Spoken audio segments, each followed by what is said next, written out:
ETF index mutual funds నేర్చుకుని stock మార్కెట్లో రాణించాలనుకుంటున్నారా? వెంటనే ఈ నెంబర్కి కాల్ చేయండి.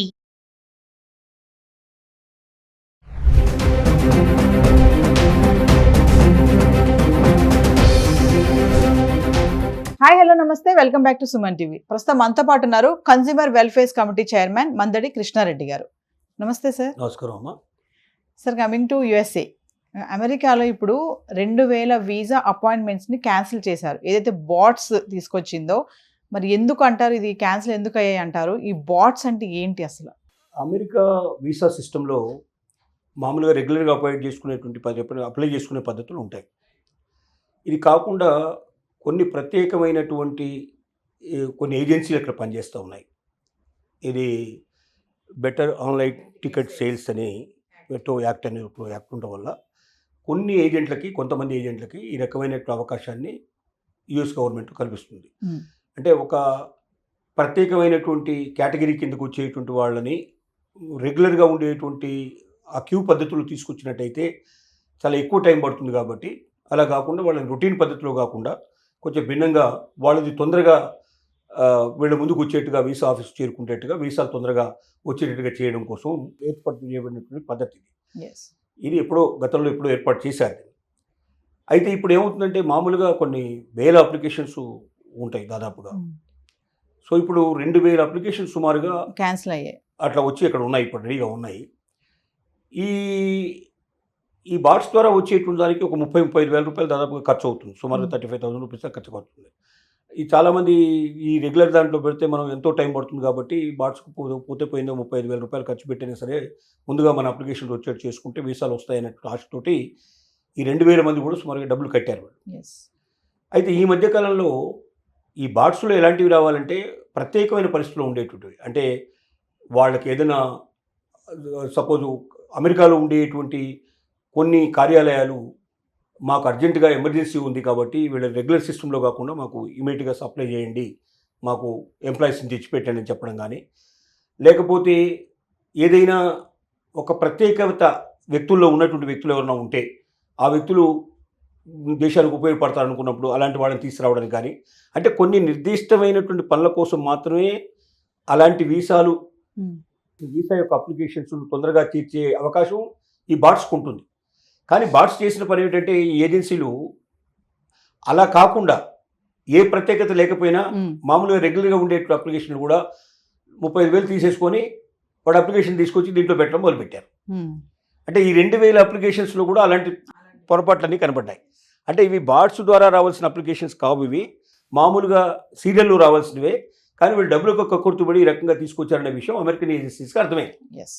అర్థం అవడం వల్ల ఏం చేశారంటే 2,000 అప్లికేషన్లు ఒకేసారి కంప్లీట్గా క్లోజ్ చేసి పారేశారు. అంటే ఇక వీళ్ళకి వీసా రాదు, ఎప్పటికీ వేసేసారు, దాని మీద స్టాంపింగ్ వేసేసారు.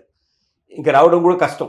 మళ్ళీ రెగ్యులర్ దీంట్లో రావాలంటే ఒక గ్యాప్ ఇవ్వాల్సి వస్తుంది. మధ్యలో కనీసం ఒక 3 years నుంచి 6 years గ్యాప్ ఇచ్చిన తర్వాత కానీ మళ్ళీ వీళ్ళు అప్లై చేసుకుని పాసిబిలిటీ ఏర్పడుతుంది. అలాంటి పరిస్థితులు తీసుకొచ్చారు. ఇవాళ అమెరికాలో జరుగుతున్నది ఏంటంటే, ఎక్సెప్ట్ సిటిజన్షిప్ వచ్చిన వాళ్ళు తప్ప గ్రీన్ కార్డ్ హోల్డర్స్ కూడా ఎప్పుడో 10 ఏళ్ల క్రితం 15 ఏళ్ల క్రితం గ్రీన్ కార్డు వచ్చేసింది, వాళ్ళు అక్కడ ఉన్నారు. ఎలక్షన్లో కూడా కొంతమంది పార్టిసిపేట్ చేస్తున్నారు. ఎన్నికల్లో కూడా ఈవెన్ సిటిజన్షిప్ లేని వాళ్ళు కూడా కొంతమందికి ఎక్కువ కాలం అక్కడ జీవిస్తున్న వాళ్ళు, ఎక్కువ కాలం గ్రీన్ కార్డ్ హోల్డర్ అనేటువంటి వాళ్ళు కొంతమందికి వాళ్ళు ఎన్నికల్లో పాల్గొనడానికి కూడా, ఎన్నికల్లో వాళ్ళు ఓటు వేయడానికి కూడా అవకాశాలు కల్పించింది. అలాగే అక్కడ అన్నీ ఎంజాయ్ చేస్తున్నారు వాళ్ళు యాజ్ వాళ్ళు అమెరికన్స్గానే ట్రీట్ చేయబడుతున్నారు ఒక రకంగా చెప్పాలంటే. అలాంటి వాళ్ళకు కూడా నీకు సిటిజన్షిప్ లేదు కాబట్టి ఏ క్షణంలో అయినా నేను తీసేస్తాను, పంపించేస్తానని చెప్పి అమెరికా ఇవాళ ట్రంప్ నోట్లోంచి వస్తుంది అంటే అంత భయపడిపోయే పరిస్థితులు క్రియేట్ చేశారు. ఏ అవకాశాలు దొరుకుతాయా, ఎక్కడెక్కడ లోపాలు దొరుకుతాయా, ఎలాగా వీసాలు రద్దు చేయాలా, ఎలా అప్లికేషన్స్ రద్దు చేయాలి, ఎలా రాకుండా చేయాలనే ప్రయత్నం చేస్తున్నారు తప్ప ఈ దేశానికి వచ్చి ఇక్కడ స్థిరపడడానికి ఎవరైతే ఆలోచిస్తున్నారో వాళ్ళని వీలైనంత తగ్గించాలనే ఆలోచన. కారణం ఏంటంటే, అమెరికన్స్కు ఎక్కువ అక్కడ పుట్టిన వాళ్ళకి, అక్కడ సిటిజన్షిప్ ఉన్నట్టు వాళ్ళకి ఎక్కువ అవకాశాలు కల్పించాలి. బయట వాళ్ళు రావడం వల్ల ఇక్కడ ఉన్న వాళ్ళకి అవకాశాలు తగ్గిపోతున్నాయి. బయట వాళ్ళు వచ్చి దాదాపు తక్కువ రేట్లలో పనిచేస్తున్నారు. వీళ్ళు తక్కువ రేట్లో పనిచేయడం వల్ల అమెరికన్స్కి ఎక్కువ రేట్ ఇవ్వాలనేటువంటి, ఎక్కువ వేతనాలు ఇవ్వాలనేటువంటి ఏదైతే చేశారో చట్టం ఎందుకు చేశారంటే, అమెరికన్స్కు ఎక్కువ వేతనాలు వచ్చే అవకాశం ఉన్నప్పుడే వాళ్ళు అక్కడ జీవించడానికి చాలా ఈజీ అవుతుంది. వాళ్ళ జీవితం చాలా సంతోషమయంగా ఉంటుందనే ఉద్దేశంతో చేశారు ఆ పని. ఇతరులకు కూడా అంత జీతమే ఇవ్వాలి వాస్తవంగా. అట్లా ఇప్పుడు చట్టాలు ఉన్నాయి. ఎవరు ఏ దేశస్తులు వచ్చినా అంత జీతం ఇస్తున్నట్టుగా కంపల్సరీగా చూపించాలి. ఏం చేస్తున్నారు, పేపర్ మీద అంత జీతం చూపిస్తున్నారు, వాడి చేతికి మాత్రం ఏ 5వ వంతు 6వ వంతు వాడి చేతిలో పెడుతున్నారు. అయినా ఎందుకు సంతోషపడుతున్నారు మన వాళ్ళు అంటే, వాడు బతకడానికి అది అవకాశం కల్పిస్తుంది చాలు అనేటువంటి ఉద్దేశంతో వాళ్ళు పనిచేస్తూ ఉన్నారు. దీనివల్ల అమెరికన్ సిటిజన్స్కు ఉద్యోగాలు దొరకడం లేదు. చాలామంది నిరుద్యోగులుగా బతకాల్సిన పరిస్థితి ఏర్పడుతుంది.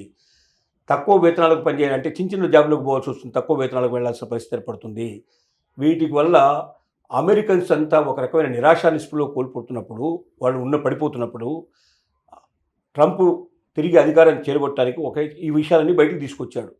మీరు నిరాశపడొద్దు, నిస్పృహపడొద్దు, నేను అమెరికన్ ప్రెసిడెంట్ అయిన మరుక్షణమే కొద్ది నెలల్లోనే మీ జీవితాలు మార్పు తీసుకొస్తాను, ఇట్లాంటివన్నీ మొత్తం రద్దు చేసేస్తాను, ఇమిగ్రెంట్స్ ఎవరైతే ఉన్నారో వీలైనంతవరకు ఇమిగ్రెంట్స్ని తగ్గించే ప్రయత్నం చేస్తాను, ఎవరైతే లోపభూయిష్టమైన ఇమిగ్రెంట్స్ ఉన్నారో వలసదారులు ఉన్నారో వాళ్ళందరినీ వెంటనే పంపించేస్తాను. మనం ఇక్కడ ఉండవలసిన వాళ్ళు ఎవరంటే ఈ దేశానికి వచ్చే వాళ్ళ వల్ల మనకు లాభం రావాలి, పెట్టుబడులు రావాలి, వాళ్ళ వల్ల మనకు ఆర్థిక పరిస్థితులు మెరుగుపడాలి. అంతేగాని వాళ్ళు ఇక్కడ నుంచి సంపాదించుకొని పోయేటువంటి వాళ్ళు మనకు అవసరం లేదు, అలాంటి వాళ్ళందరినీ తిప్పి పంపిస్తాను అన్న వాగ్దానం చేశాడు. ఇప్పుడు దానికి అనుగుణంగా ఏం చేస్తున్నారంటే ప్రతి దాంట్లో ఇప్పుడు వాళ్ళు ప్రత్యేక ఇన్స్ట్రక్షన్స్ ఇస్తున్నారు. లోపాలు ఎక్కడున్నాయో చూడండి, ఎక్కడ దొరుకుతారో అని చూస్తున్నారు, లోపాలు వెతికే ప్రయత్నం చేస్తున్నారు. లోపాలు మన వాళ్ళు అసలే లోపాలు ఎక్కడ దొరికితే దాంట్లో ఇండియన్స్ సిద్ధంగా ఉంటారు. కారణం ఏంటంటే మన భారతదేశంలో ఉండేవన్నీ ఇలాంటి లొసుగులు లోపాలే ఉంటాయి. మనకు పని జరగలేదా, ఎలా జరుగుతుంది ఈ పని, ఎవరి ద్వారా జరుగుతుంది, డైరెక్ట్ గా వెళ్ళకుండా ఇండైరెక్ట్ గా వెళ్ళేటువంటి అలవాటు మనకు మొదటి నుంచి ఉంది. మన పుట్టినప్పటి నుంచే మనకు అది మన కళ్ళ నుంచి కనపడుతుంది. మనం వెళ్ళి నేను వెళ్ళాను అప్లై చేశాను రాలేదంటే నీకు చేత కాలేదురా, వచ్చే విధానం ఇది, పలానా వాడు ఇలా చేసుకొచ్చాడు వీళ్ళు ఇలా చేసుకొచ్చాడని మన పేరెంట్సే మనకు గైడెన్స్ ఇస్తారు అలాంటి దాంట్లో వెళ్ళమని చెప్పి. సో అందువల్ల ఇక్కడ లంచాలు అనేవి ఎట్లా వెళ్ళినాయంటే మనమే లంచాలని తయారు చేసాము, లంచగొండలు మనం ఎక్కువ తయారు చేసాము మనకే అనిపిస్తుంది. ఎందుకంటే వాడు 1000 రూపాయలు ఇస్తాను చేయమంటే 1000 రూపాయలు కాదు 10,000 ఇస్తానని చెప్పి వాడు 1000కి చేయనంటే 10,000 ఏమంటాడు, 10,000 ఇస్తానని వాడు ఆశపడి చేయడం మొదలు పెడతాడు. అంటే 1000 రూపాయలు ఉండేదాన్ని 10,000కి, 10,000 ఉండేదాన్ని లక్షలు పెంచింది మనమే పెంచాము, ఇవాళ అదే మనకు భూతమై పట్టుకుంది. ఇలాంటి పరిస్థితులు అమెరికాలో కూడా దీన్ని తీసుకురావడానికి మనమే ప్రయత్నం చేసాం. నిజం చెప్పాలంటే మన వాళ్ళు దాంట్లో ఎక్కువ ముందు పాత్ర ఇండియన్సే ఎక్కువ ఉంటారని ఖచ్చితంగా చెప్పగలం. ఎందుకంటే చాలా దేశాల్లో ఇది తక్కువగా ఉంది, ఇంత లేదు, ఇంత లంచగొండితనం కానీ ఈ రకంగా లొంగిపోవడం కానీ లేదు. బహుశా కారణాలు అవే ఉంటాయి. ఇంకా ఇలా వెతుకుతూ పోతే 2,000 మంది కాదు లక్షల మంది దొరికే అవకాశాలు ఉన్నాయి. ఏదేమైనప్పటికీ మన వాళ్ళు ఇప్పుడు దాదాపు మెంటల్గా ప్రిపేర్ అవుతున్నారు. ఇండియా తిరిగి రావడానికి చాలామంది ముందుకు వస్తున్నారు. చాలామంది ప్రయత్నం ఇక్కడ ఉన్న వాళ్ళకి ఇన్ఫర్మేషన్స్ వస్తున్నాయి, మేము వచ్చేసి లక్షణాలు ఎక్కువ కనపడుతున్నాయని. గతంలో ఇక్కడ ఉన్న వాళ్ళతో మాట్లాడడం మానేసిన వాళ్ళు కూడా ఈ మధ్య కొత్తగా ఫోన్లు చేసి మాట్లాడడం ప్రారంభించారు. అంటే ఇంకా మేము అమెరికాలో సెటిల్ అయిపోయాం, మనకు ఇండియాతో మనకేం పని, అయినా వాడితో మాట్లాడితే అది తెచ్చుకోమంటే ఇది తీసుకురమ్మంటారు, అది పంపించమంటే ఇది పంపించమంటారు, ఏదైనా అనవసరంగా అప్లికేషన్స్లోకి వెళ్లాల్సి వస్తుంది, అందువల్ల వాళ్ళని కట్ చేసి పారేద్దామని చెప్పి వీళ్ళందరినీ కట్ చేశారు. ఇప్పుడు ఏమైందంటే మనం ఇండియాకి వస్తే మళ్ళీ వెతుకుంటూ వాళ్ళ దగ్గరికి వెళ్ళాల్సి వస్తుంది కదా, వాళ్ళ సహాయాలు మనకు అవసరం అవుతాయి కదా అని మెల్లమెల్లగా ఒక్కొక్కడు పారేసిన ఫోన్ నెంబర్లన్నీ వెతుక్కొని మళ్ళీ వాళ్ళని కాంటాక్ట్ చేయడం, మెయిల్స్లో పెట్టడం, ఇట్లాంటివన్నీ జరుగుతూ ఉన్నాయి. ఈ మధ్య చాలామంది చెప్తున్నారు, మాకు తెలిసిన వాళ్ళలో కూడా చాలామంది ఇన్ఫర్మేషన్ ఇస్తున్నారు. అసలు 20 ఏళ్ళ నుంచి 30 ఏళ్ళ నుంచి మా మధ్య అసలు ఏ రకమైన సంబంధాలు లేవు, చటుకుని మాకు ఫోన్లు వచ్చేయండి, ఈ మధ్య బాగా ఫోన్లు వస్తున్నాయి, ఇన్ఫర్మేషన్ వస్తుందని చెప్పి చెప్తున్నారు. దీన్ని బట్టి అర్థమవుతుంది ఏంటంటే వాళ్ళు మూటాముళ్ళ సర్దుకొని వెనక్కి రావడానికి చాలామంది సిద్ధపడుతున్నారు. వీళ్ళు సిద్ధపడకపోతే వాళ్ళే మూట కట్టి పంపించేందుకు సిద్ధంగా ఉన్నారన్న విషయం మనకు అర్థమవుతుంది. నమస్తే సార్.